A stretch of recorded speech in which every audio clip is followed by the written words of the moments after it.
গোপুর পুজো হয়ে গেল বন্ধুরা। এই যে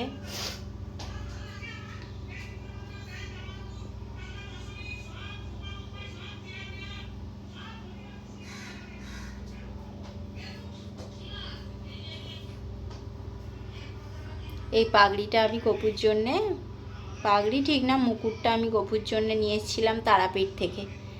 জামাও কিনেছি একটা, দেখো পরিয়েছি।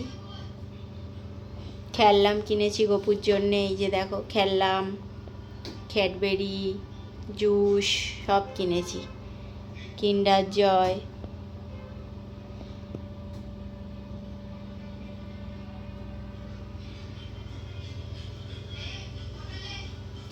কেমন লাগলো তোমাদের জন্মাষ্টমীর ব্লগটা অতি অবশ্যই কমেন্ট করবে।